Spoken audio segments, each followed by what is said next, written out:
Hello, my name is Michael Sandoval, I'm Chris Detzel. and welcome to another episode of Peers Over Beers. Cheers. Cheers. What are we drinking today, Mike?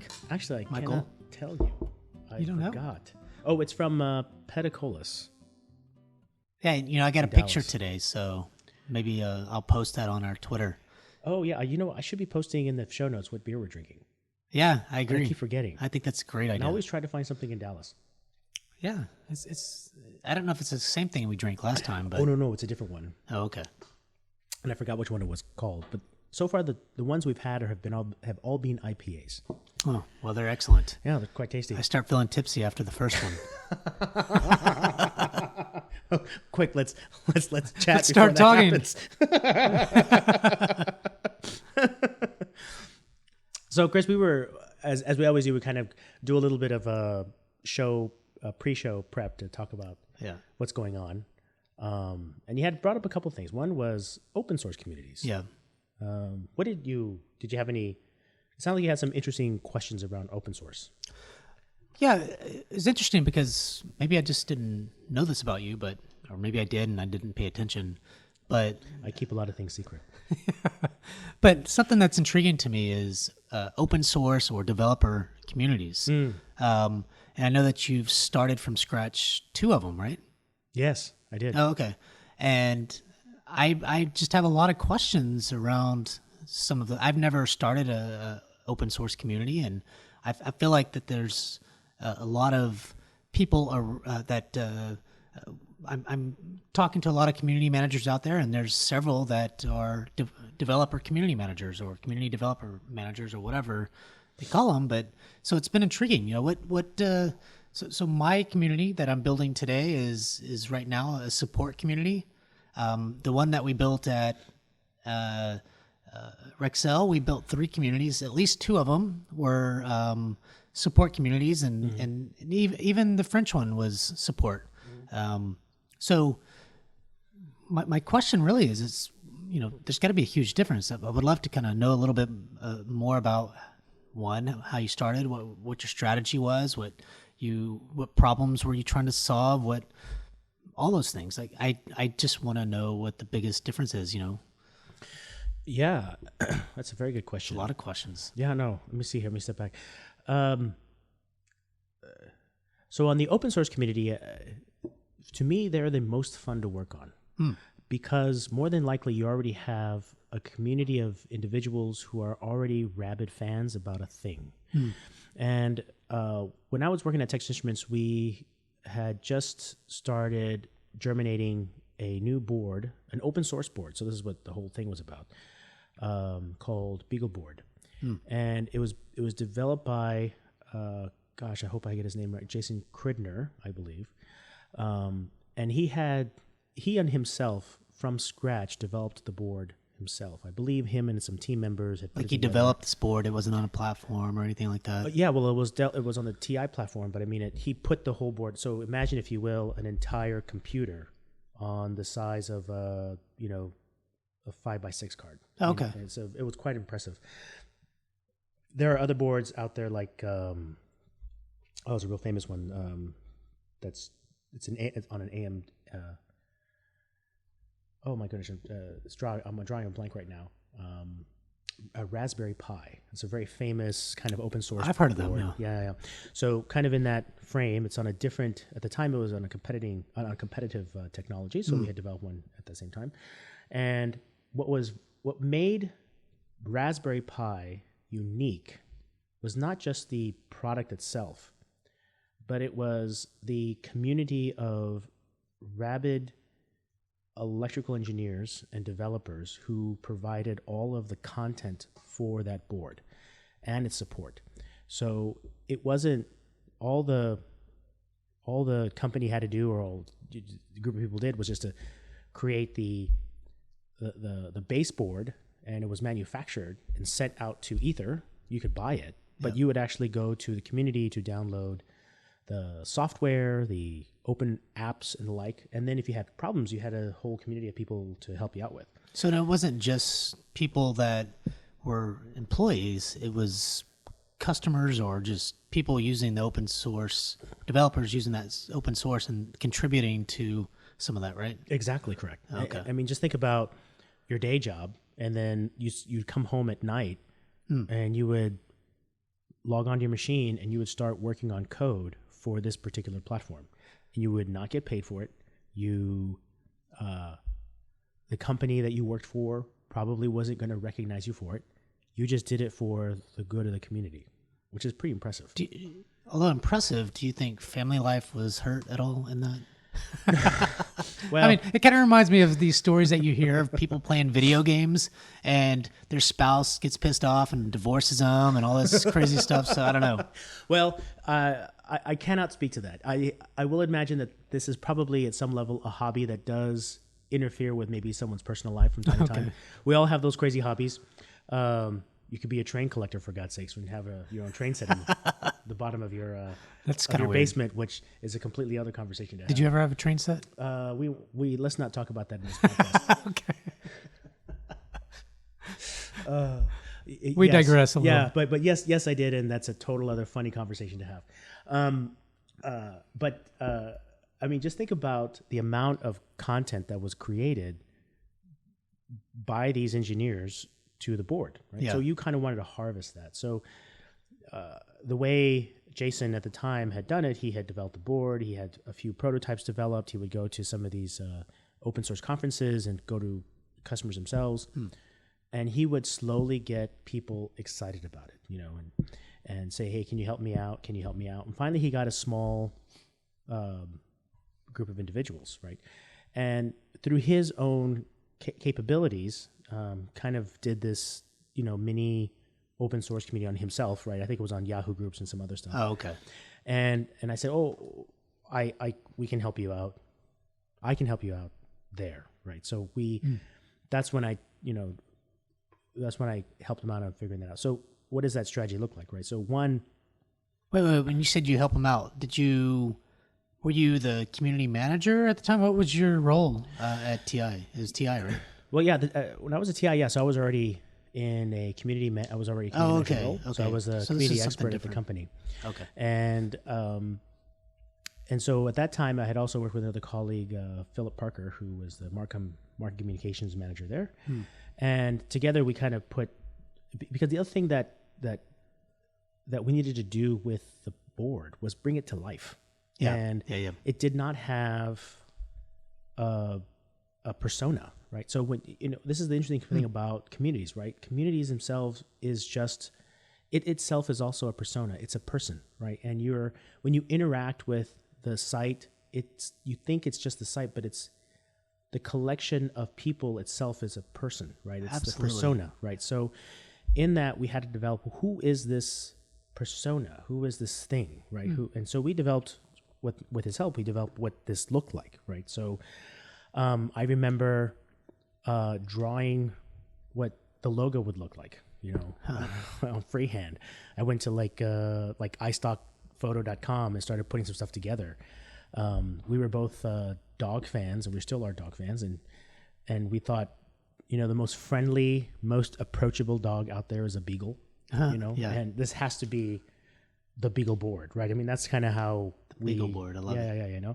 And we quickly got the beagleboard.org website domain, and we started building it. We worked with some of our creative teams to kind of build a logo. I mean, from scratch, we built the go-to-market strategy. What does the logo look like? What is the key value proposition? We started drafting out on whiteboard what a customer's experience is when they come onto the open source community. What are the 2-3 things they want to do when they come on? How we distributed software through the website. We also set very firmly, even though TI was helping, we wanted to absolutely make a great wall between Texas Instruments and this community. We even went so to far develop as, trust. Is that exactly correct? We wanted to develop trust. We truly absolutely meant this. It's not lip service in any way. We truly believe that the viability of the product was not on the company itself, but it was on the viability of the contributions. And so we wanted to make sure that this was completely off of TI's grid, if you will. Is that because developers or those guys just don't want anything to do with a particular brand or company, and this kind of felt like its own thing, and people wanted to be a part of it, or I don't know. Well, that's a very good question, and it's a question I think you and I had debated one time when we were together. Yeah. Because I think a lot of community managers go through this iteration themselves. How much of the brand halo do you want to have on your community? Yeah. And it goes down to even, does the brand exist in the name, or do you completely make it its own identity? Yeah. And if it's its own identity, how much do you integrate the brand, right? And these are all these things. And you're absolutely correct. It has to do with trust. It absolutely has to do with trust.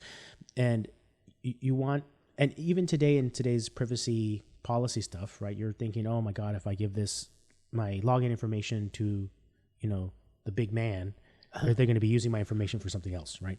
Yeah.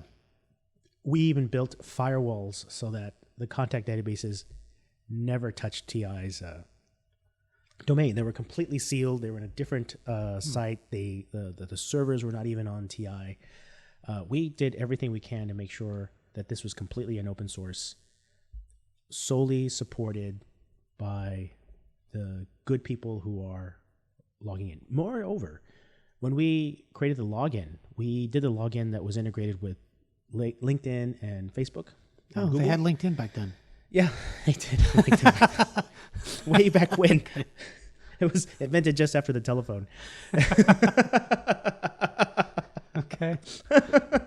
And we had this very unique separation between the two. And it worked. It worked. I mean, as far, and that was fun because that was really roll up your sleeves kind of work. I mean, I remember spending late nights at the company and putting the wireframes together, and I was the one who coded the site. And I think we used I can't remember the website, the software background that we used. It may still be on Wiki. I don't know if we're using Wikimedia or not, but MediaWiki rather. It'll come to you. So it'll come to me. But let's think about this. So that's a pretty cool story, but I want to get more into the strategy of why a community. What problems were you trying to solve, and things like that? Because that is a really cool story, by the way. I loved it. Yeah. So it was pretty clear, right? So we were trying to create a product that was as easy to use as the Raspberry Pi was. And therefore, as I mentioned, the clear distinction between Raspberry Pi was its ease of use, its openness in its content, and the fact that there was a large community of supporters who were providing content to use that machine. Yeah. So we believed that we had a product that was as good, if not better, and I think today is better than the Raspberry Pi, just from a features and capabilities perspective. The price point at that time was probably twice as expensive, which may be a challenge, but it was, I think, had twice the capability. So if you looked at it from a strategy in the market, it was like the next step up type of thing. That's fair. So then the next step was, how do you create a rabid fan base? That was the deal. So the way we approached it was working with Jason, who already had a small group of fans, right? Yeah. And the way we worked out the strategy was around a few things. One, making it extremely easy for developers to submit code and have that checked in and validated and worked on, right? So there was this idea of projects. So you could easily create and upload a project. Those projects would get supported by the community. So that would, vote up or vote down. And then as people worked on those projects, it's kind of like an ideation thing. At the time, it wasn't an ideation. I mean, but it sounds like that's what it is. But in a sense, think of it more like a large library of projects that some had more contribution than others, would be the best way to describe it. There was so there's that piece, right? So we focused a lot about how do we manage projects? Okay. How do I get content in was the number one piece that we were focusing on. The second piece was around good old-fashioned marketing, right? Yep. So we would take not me, this is what Jason would do. He would take some of his cool applications that he would find that he would see being submitted. Yeah. And he would create videos. So he did old-fashioned boot ups, out-of-the-box type experiences. He sounds like a guy I like, getting shit done. Just go do some shit. You know what I mean? Yep. And he would encourage other engineers to submit their videos too. So we had this large database, and I think if you look at them right now, videos of Still there. Yeah. And what made it, one of the things that made it really cool, there was one Halloween in which one of the engineers made an Iron Man suit with the whole lighting feature that was done from a beagleboard. And of course that went viral. And from there on out, we started to get a lot of interest into That's pretty cool. The beagleboard piece. So 2 was just good old-fashioned guerrilla marketing, video content out to the site. Well, when you say marketing, like it sounds like a lot of organic type marketing. Yep.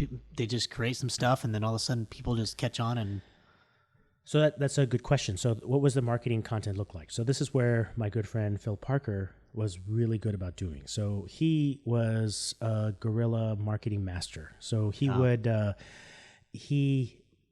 some of our large events, he would show up in a full-length beagle costume. Oh, that's pretty awesome. I kid you not. It was it was a dog, and he looked forward to dressing up in that silly full scale. Love it. But that created so much buzz in any avenue and venue we were in, and he was the spokesperson of the beagleboard. Wow. And because it was such an easy thing to get to, and it's actually a very fun board and so cheap, we're talking about sub $100 type stuff, that you could download, and within 15 minutes you can have a full-blown operating system running on our device that you can develop on anything. I mean, any application you're trying to figure out, you could get started very easily. Okay. So it created this nice kind of base point for you just got me so excited about those things excite me. Like I remember one time, and we'll get back to your thing, but if you get shirts for people and you get people excited, you say some things and they're just, oh yeah, let's go community, blah, blah, blah. I mean, just doing that basic stuff is super helpful internally. And then that's kind of what he's doing. He's going to events and things like that, got people excited. He wore a suit, for the community. And that's, I love it, man. I mean, that's like, that's pretty cool. Yeah. And believe it or not, that stuff works. I mean, yes. And we did have t-shirts. We had t-shirts. And I'll tell you something really funny. So my friend Phil, he wanted to have an excuse to buy a bunch of blow up beagle dogs. Yeah. So he goes to Oriental Trading Company and he buys these, 12 by 12 beagle blow up dogs, dolls. And it sounds funny to say blow up doll, but that's you what they were. You should have saw my face whenever he said it. I was like, huh? I know, I saw your face too. I was like, let's take it down a notch. It's all good. Ruh-roh. It really was ruh-roh. I swear he bought like 1,000 of them. And I think on that launch, we blew them all up and we put them on top of the cube. So it was when you walked in the next day, it was a sea of beagles all over Cube Land at Texas Instruments. And it was insane. It was Talk great. about all this internal kind of excitement that he created. Yeah. So love it. Oh my goodness. I almost said something bad, but I love it. Yeah. But believe it or not, that old school guerrilla marketing stuff works. Yeah, it does. And especially going, so on the third point of the strategy was around separation of the company, the whole proverbial church and state. That we took into consideration. Getting religious on me. Oh yeah, well, or political, depending on how you look at it. Really kind of set the stage of we had to kind of germinate stuff internally organically, and everything we did outside was also, in a sense, not supported by the company, right? So there was a fine line even with our own efforts that even though I was helping, at some point, it is to the company's benefit, but in a sense, you're doing it almost for free yourself, right? Because it's to the benefit of the larger cause, right? So I'd spend late nights trying to fix it, right, or do whatever I have to do to kind of get it done. Yeah, but it worked, right? I mean, we had when we launched it. And the last point was extremely easy access to the product itself, right? So if you go to any open source community that's around a product, they're extremely quick about getting you to the purchase of the product so you can get it to you. We also worked on getting started content. Yeah. So getting, once you get the board in your face or in your hands, it should be extremely easy to get you up and going on your new site. So those were the key things. Something. So just to put it in perspective, one, you found somebody that was doing something cool within the organization, and you helped them to make it bigger and better by also using guerrilla marketing, right? Maybe not you specifically, but people that were excited about this board, and then you had kind of a mascot, right? So totally had a mascot. I mean, that was the fun part about the whole thing. Yeah, and this is kind of how you get people, and the mascot is what, both internal and external. Yep. The balloons or whatever the hell it was, the blow up dolls that you mentioned, you can say were all internal kind of stuff that you did, but it was a little bit crazy, but yet it worked. It got people to notice. Obviously, there's shirts and other things that people wore to kind of promote it. Sounds pretty cool. Yep. And so while that's like my personal experience, right? Yeah. What if you're encountered to create your own open source community? Yeah. Right? What do you do? Right? The questions you should be asking yourself right away is why. Yes. I've heard that anyways. Every community. Why community? What is your community going to do? But yeah, that's a good point.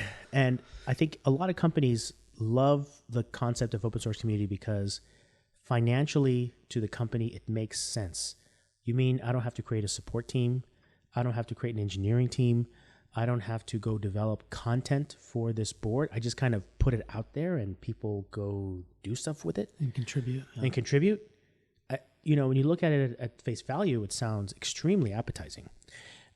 And it is. However, it's not easy, right? And so if the company's impetus to do this is to do it for complete financial reasons, yeah, and they think it's the right thing to do, in that regard, it's not going to work, right? There has to be a reason why they want to do open source, right? And it's usually open source projects within a larger enterprise are, what's it called? Compatible, so they're running along other things that are going on. Usually it's an entry capability, so it gets people into the technology. It allows them to understand the technology in a very kind of low cost, very easy way. If you wanted to make it a larger strategy, like say Linux communities, where you have like Red Hat and the like, where the core business model is the open source product itself, that company is actually selling services on top of that, right? So it's they actually use the community to upsell you certain activities, right? Yeah. So you have to understand where the open source product is within the overall product structure of that company, right? 2 is they have to have an extremely hands-off motive around it. So this is not, in some way, you kind of have to let the company be okay with the fact that this is to the benefit of the community, not to the company, right? In a sense, they're kind of giving technology out there that in the long run will help them because there's more people using your technology, getting used to your technology. So that's goodness. But, and that can be quantified financially. I mean, you can actually put some numbers around that. And we did that with beagleboard.org. But at the beginning, that's not what you should be focused on, right? This is for the goodness of the community. This is for being an engineer, right? This is the glory of an engineer, right? This is just a fun thing to get around. Again, a company really has to go through that iteration to understand. And the reason that's important, because I've also been in a situation in which they really wanted to do it for financial reasons, and it didn't work. I think every company is wanting to do this for financial reasons at the end of the day, but I think patience is the key and very important. But when you look at companies today, they want to know what is the value to. So I get this even from my community is it just opened up a month ago, and my boss and others are asking, well, when are we getting case deflection? When is that going to happen? I'm like, well, I mean, that's not going to happen right now. I mean, we've got a lot of things to do, and so let's talk about, but it's probably the same, right? It's whatever the value is, what's the financial gain, what's the value of this open source community, and I would think that it takes time and effort to start, to kind of get in the middle, and then start providing what the real value is. I mean, one way or another, though, Michael, we have, as community managers, we have to think about what is the value and is there true value to that. And I think Devish has always said that, right? Like, and you've taught me this too, is like, let's you're not here just to create a community. I've also right? said this is not a even though we're talking about open source, and this is not a free market enterprise, right? Right. No, I agree, and I think this is why I think open source communities are fun. Yeah. Because, as you just mentioned, the other communities are so focused around, and rightly should, around the value point to the company, right? Yeah. And the reason communities take off and the reason they're so good is because there's truly an intrinsic value to the brand. Yeah. I can give you countless studies where that is true. That's why I call it a branded community, I guess. That's right. They're branded communities, right? And there's a reason for it, right? I can go on and on. There's another podcast about it, but write that down. we'll talk about it. The value of branded communities. But in this one, it just felt like you were doing it for the greater good. Yeah. I don't know how else to describe it. That the folks who were doing it, because we were doing it kind of somewhat outside of our jobs, we would meet sometimes at night because all of our other priorities took place. It was for the greater good. We knew that we were doing it because we believed that this was something we wanted to do. Not just, but we actually enjoyed it. It was kind of fun. Yeah, you started building relationships with like-minded people, and they had the same kind of thought around, hey, we're doing something good. Let's continue to do this together, and that was kind of fun. And this might be another podcast, I don't know, but what I would like to kind of think about is so some of this stuff was online that people were contributing code and things like that, but how important was the offline piece? So meeting after work and doing these things that are important to kind of get stuff done together. I mean, what kinds of things did you talk about? Did you have like presentations, or you're just like, hey, let's get together and get this shit done? And was it with customers, or was it just internally, or what kinds of things were going on there? Yeah, that's another podcast. That one's gonna But I'm very interested in that because I think there's a huge connection between offline, which I think is highly important, is the offline piece on almost, I say any community, but I think that people crave this offline stuff.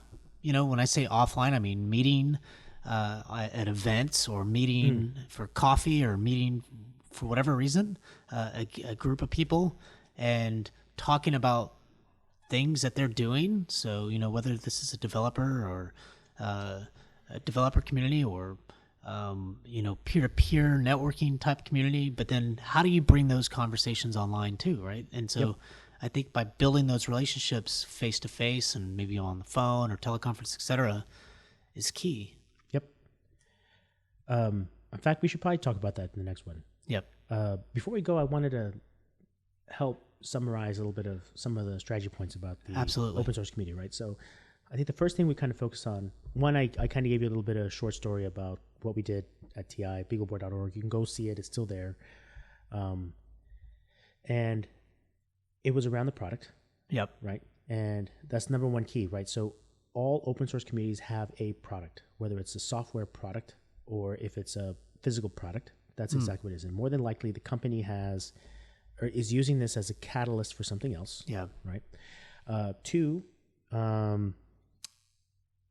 there has to be a way for you to submit projects and content, right? There has to be a very seamless way for you to allow an engineer or developer to submit their contributions, to have that validated, to have it worked on, to have others see it, allow them to promote themselves in that community so they can get people around the project to work on it.